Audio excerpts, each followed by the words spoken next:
What's going on, guys? Still Twins back at you with another video. Week 2 against the Minnesota Vikings in the home opener for the season at Heinz Field. This is going to be an intense game. This is going to be an exciting game. This is going to be a very tough game. It really is.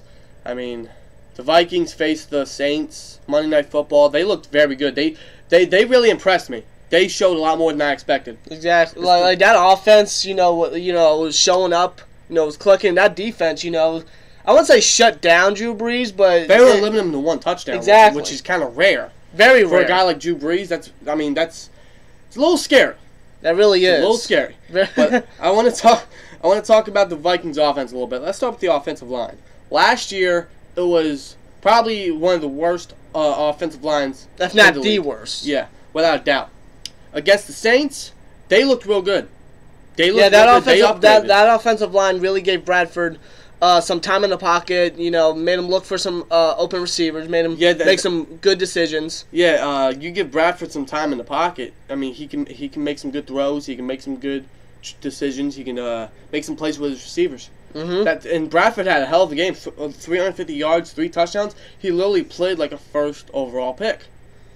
That he is. Because he hasn't played like that in his entire career. This was probably his best game of his career. Perhaps. Now, so far. Now, granted, it was against the Saints defense. Now, not to take anything away from, the Vikings offense. They're very talented, no doubt, with Stephon Diggs, who's a freak. Adam Thielen had a hell of a game.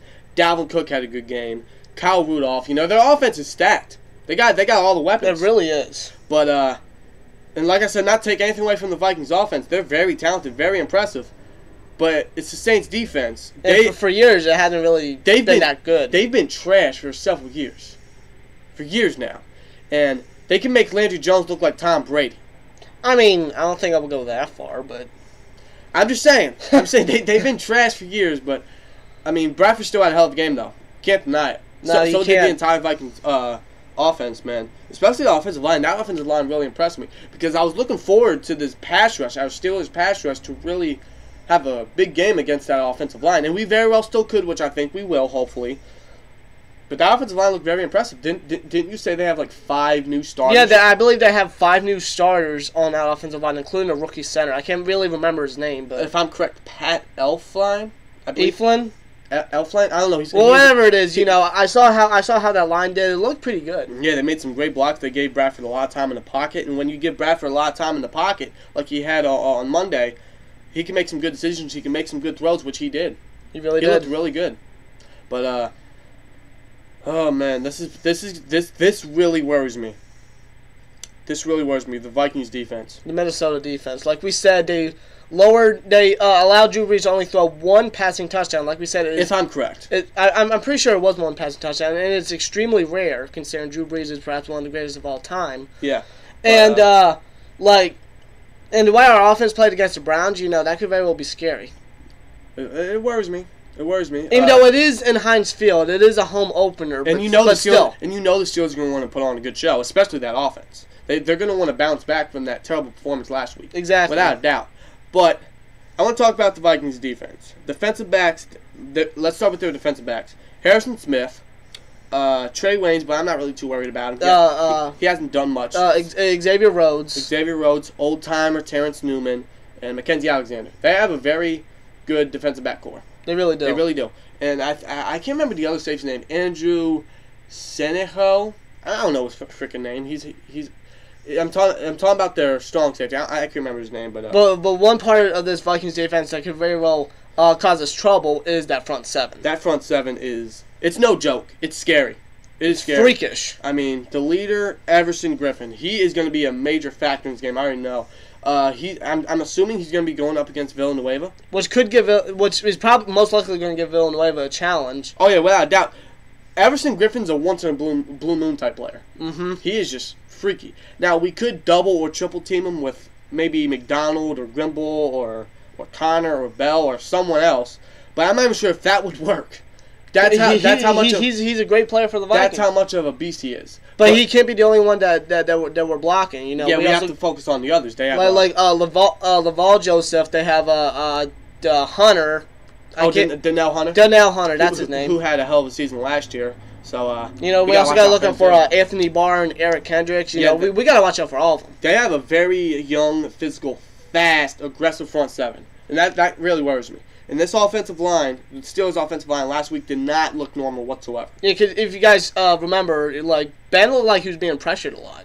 Like he was always like getting like out of the pocket sometimes here and there. Yeah, and our run game did not do anything. Now, granted that Bell, didn't show up at training camp. He wasn't like communicating with his offensive line, his teammates. Yeah, he didn't have communication with our offense. He didn't have no chemistry with anyone. Not Ben, not our offensive line, not our receivers. Nothing. Now, he had a few good runs later in the game, yes. And I find that as a positive, but I expect more from Bell. But I'm hoping Bell can have a great game and finally communicate with the offensive line. Along with our offensive line, but I think what really hurt our offense was because of Bell. He didn't show up in training camp.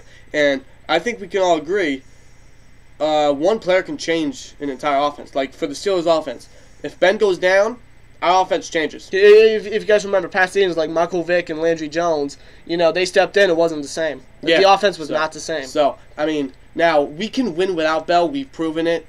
But I feel like, now, you guys may disagree with me on this. You guys may not understand where I'm coming from. But I feel like Bell kind of hurt us in that game. Because he didn't show up. He had no communication, no chemistry with the offensive line. Not Ben, no one. And that really hurt our offense. I mean, especially on some screen passes. Exactly, because usually Bell gets Bell knocked those out of the freaking If you guys watched the Browns game, he wasn't really showing up at all. Yeah, receiving and running, he wasn't showing up at all. Not until later in the game, but hopefully he has a better game this time. One thing that really needs to click is not only the entire offense but our backup receivers. Bryant, I expect more from him. I understand that he didn't have I understand why he didn't have too much of a big game last week is because, I mean, he hasn't played since 2015. Yeah, he's going to have to get used to playing the sport of football again with his teammates again. Yeah, it's going to get some time for him to get used to it. He's wiping the rust off, along with this entire offense. I mean, I have a few reasons why offense maybe, didn't really click like we all expected last week. One, it's week one. Two, it's an away game because an away game can really, affect someone's play. And three, Bell.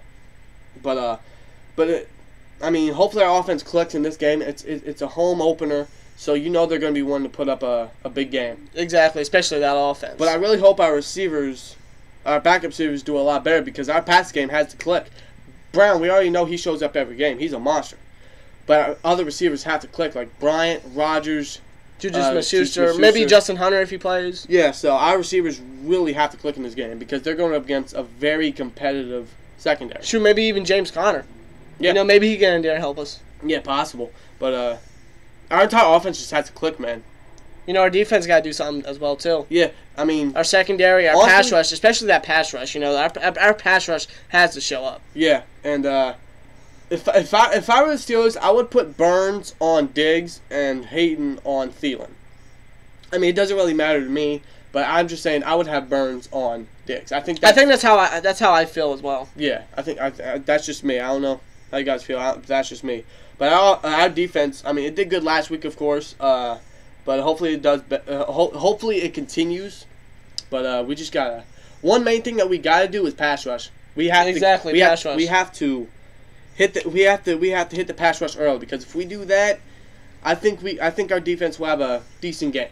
We just have to hit the pass rush early. If we do, Bradford could very well make a lot of mistakes because he doesn't do so well when under pressure. Exactly, and I want to get to that. Bradford, when he has a good offensive line, when he's behind a good offensive line, when he has a good amount of time in the pocket, he can make some good throws, make some good decisions, and make some good plays with his receivers. But under pressure, he makes a lot of mistakes, like we've seen in the past. Exactly. He has never had a good offensive.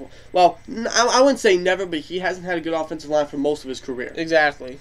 But our pass rush really has to show up.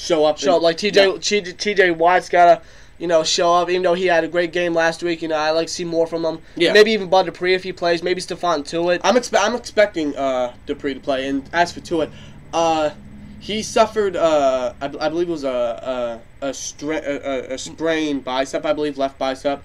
Yeah, he suffered an injury against the Browns. We feared that it was a tear. Yeah, a lot of torn bicep. Yeah, a lot of people feared that, but obviously it was not. Which would have ended the season. Yeah, obviously it was not. Thank freaking God. Yeah, we dodged a huge bullet there, but I'm not sure if he's playing. If he does, he'll be limited. But if he doesn't, Tyson Alualu and maybe even LT Wong's got to show up. Yeah, and of course Javon Hargrave, Cameron Hayward will do their thing. Our linebackers will do their thing. But the pass rush got to show up. I mean, it showed up last week. It really did. It definitely did. I think it will continue. I hope so. I think it will continue because now, like I said, not to take anything away from the Vikings offense, overall, but the Saints, our pass rush, our front seven is definitely a lot better than the Saints, no doubt. And I think they're going up against a more competitive, more tough, more physical front seven than the Saints. And I think that's gonna.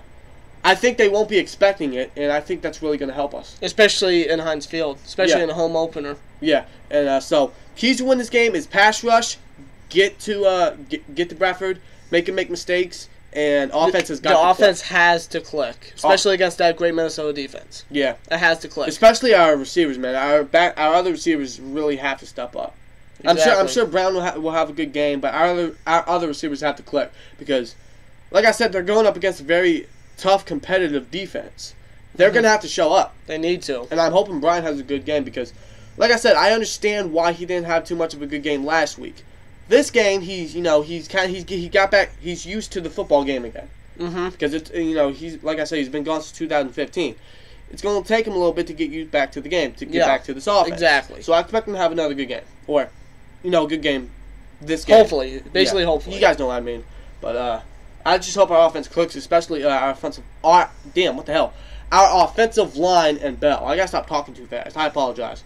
But yeah, pass rush and our offense has to click. Yeah, I think that's the key to win this game. Definitely. Will we win? I'll be honest with you. I don't know.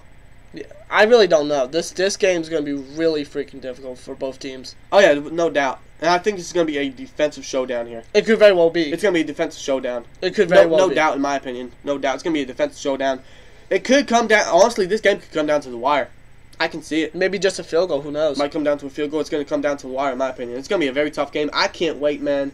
Home opener. Hope you guys enjoyed the game. Let us know what you guys think in the comments below. And let's get ready for this game, man. It's going to be tough. It's going to be physical. But I can't wait, man. It's going to be a good game. Like, comment, subscribe, and see you later. Peace!